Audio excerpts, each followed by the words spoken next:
নমস্কার বন্ধুরা, মিনু ছোট রান্নাঘরে সকলকে জানাই স্বাগত। চলে এসেছি আজ দারুণ স্বাদের একটা রেসিপি নিয়ে।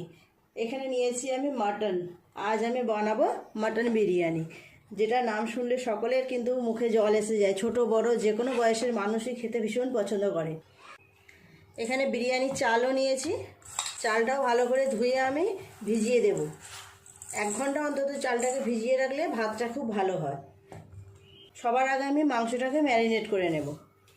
সবার প্রথমে দেব সাদা তেল 1 চামচ পরিমাণ, 2 চামচ দেব টক দই,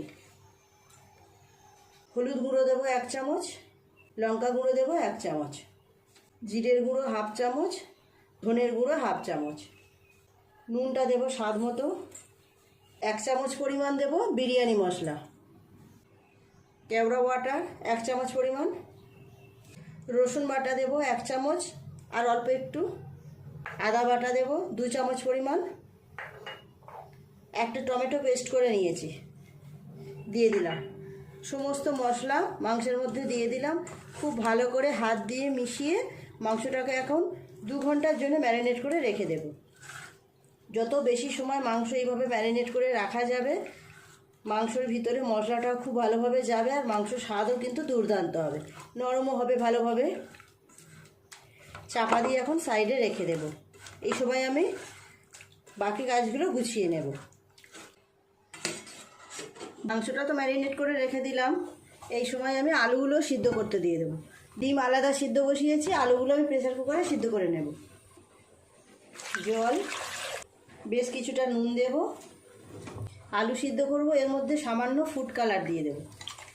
আলুগুলো তাহলে সুন্দর রং আসবে, যেমন হোটেল থেকে আমাদের বা দোকান থেকে বিরিয়ানি কিনে আনলে রং হয়, সেই রকম সুন্দর লাল লাল রং হবে, দেখতে ভালো লাগবে। মাংসটা তো প্রায় 3 ঘন্টা আমি এইভাবে ম্যারিনেট করে রেখে দিলাম। এদিকে ডিম আলু সব সিদ্ধ করা হয়ে গেছে, পেঁয়াজও কুচিয়ে নিয়েছি। আগে আমি ভাতটা করে নেব। ভাতটা 1 ঘন্টা আগে আমি জলে ভালো করে চালগুলো 2-3 বার করে জল দিয়ে ধুয়ে এইভাবে ভিজিয়ে রেখে দিয়েছিলাম। হাঁড়িতে জল খুব ভালোভাবে গরম হয়ে গেছে। দারচিনি, লবঙ্গ, এলাচ আর তেজপাতা দিয়ে দেব। পরিমাণ মতো নুন, বেশ অনেকটা পরিমাণ। আর দেব সাদা তেল 1 চামচ পরিমাণ, বড় চামচের 1 চামচ। চালগুলো এবার জলের মধ্যে দিয়ে দেব।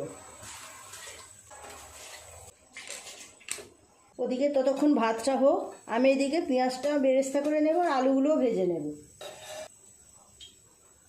তেল গরম হয়ে গেছে, পেঁয়াজগুলো দিয়ে দেব। পেঁয়াজগুলো গোল্ডেন ব্রাউন করে ভেজে নেব।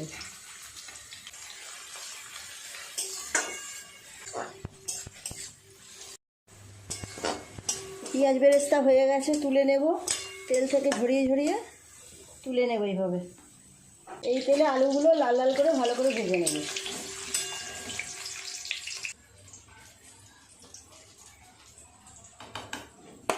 ভাতটা কেমন হলো একবার দেখব। ভাতটা হয়ে গেছে, পুরোপুরি রেডি। ফ্যানটা ঝরাতে দিয়ে দেব। এবার মাটনটা করব। কড়াই দিয়ে দেবো পেঁয়াজটা ভাজা হয়ে গেছে, দিয়ে দেবো ম্যারিনেট করে রাখা মাটন।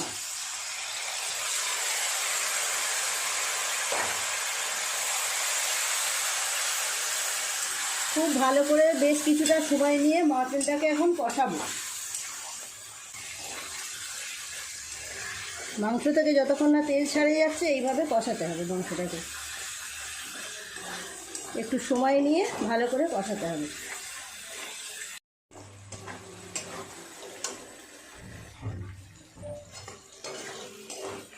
খুব ভালোভাবে মাটনটাকে কষানো হয়ে গেছে। এবার প্রেসার কুকারে দিয়ে ভালো করে সিদ্ধ করে নেব। মাংসটা ততক্ষণ হোক, আমি দুধের মধ্যে সব কিছু মিশিয়ে নেব এখানে আলাদা করে।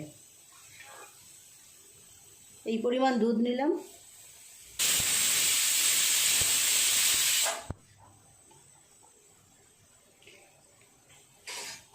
এই চামচে 2 চামচ দেবো কেওড়া জল।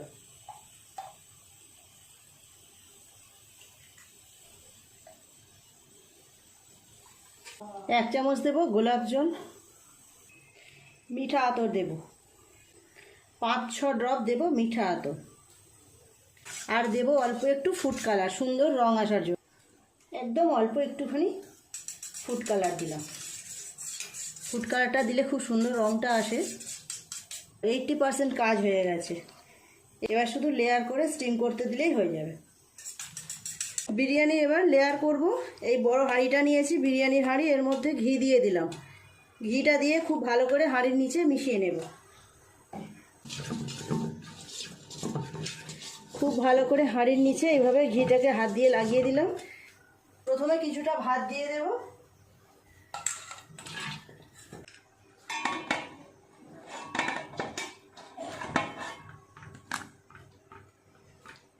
এইভাবে ভাতটাকে হাঁড়ির মধ্যে ছড়িয়ে দেব। অল্প একটু নুন ভাতের উপরে ছড়িয়ে দেব। বিরিয়ানি মশলা প্রত্যেকটা লেয়ারে এইরকম সব কিছু দিয়ে দেব। ডিম দিয়ে দিলাম আগে। এবার দেব মাংস আর আলু।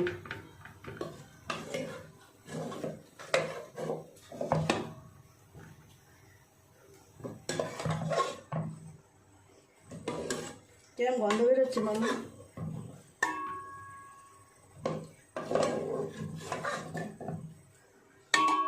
মাংস, আলু, গ্রেভি সবই এইভাবে দেব।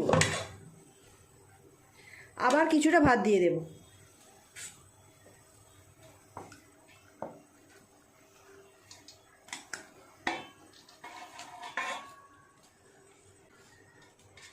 হাত দিয়ে ভাতটাকে একটু ছড়িয়ে দেব। আবার ডিম দেব, মাংস, আলু, গ্রেভি সব ওপর থেকে দিয়ে দেব।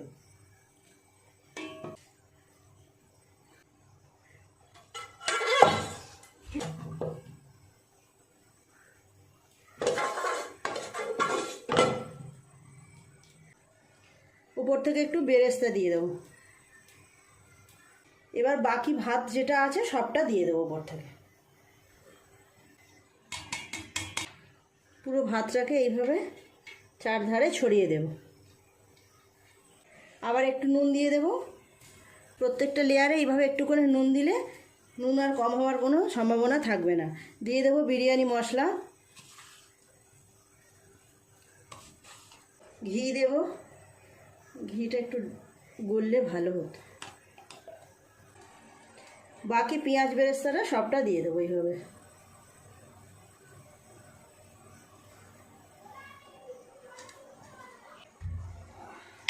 সবশেষে দিয়ে দেব দুধে ভিজিয়ে রাখা গোলাপ জল, কেওড়া জল, মিঠা আতর আর ফুড কালার।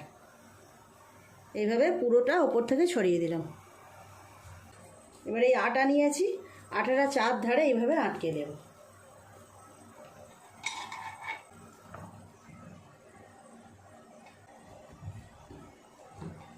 ব্যাস হয়ে গেল আটাটা আটকানো। এবার ঢাকাটা উপর থেকে দিয়ে ভালো করে আটকে দেব। এই ঢাকাটা দিয়ে দিলাম। সব কিছু দিয়েছি। ব্যাস একটু চেপে দিলাম। এখানে আমি জল বসিয়ে দিয়েছি, জলের উপরে বসিয়ে দেব। এইভাবে বসিয়ে দিলাম। 20 মিনিট এরকম বসানো থাকবে, তারপর নামাবো। তারপর আরও কিছুক্ষণ রাখবো, রেখে তারপর খুলে আপনাদের দেখাবো কেমন হয়েছে। বন্ধুরা চলে এসেছে বিরিয়ানির হাঁড়ি। স্টিম করে আমি 10 মিনিট ওখানে নামিয়ে রেখেছিলাম, একটু ঠান্ডা হয়েছে। এবার নিয়ে এসেছি, টেবিলে নিয়ে এসেছি। এবার খুলবো, দেখি কেমন হয়েছে।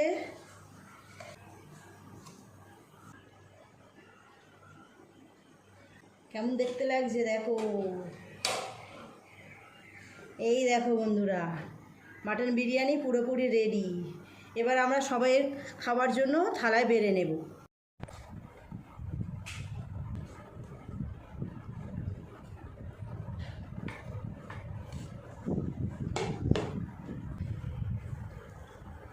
বন্ধুরা তৈরি হয়ে গেল আমাদের আজকের রাতের ডিনার, মাটন বিরিয়ানি। ডিম, আলু, মাটন দিয়ে বিরিয়ানি, সাথে আছে স্যালাড। কেমন হয়েছে রেসিপিটা কমেন্ট করে জানাবেন। বন্ধুরা প্রথম থেকে শেষ পর্যন্ত আপনারা একটা ভিডিওটা দেখলেন, কেমন লাগলো অবশ্যই কমেন্ট করে জানাবেন। ভালো লাগলে একটা লাইক করে দেবেন।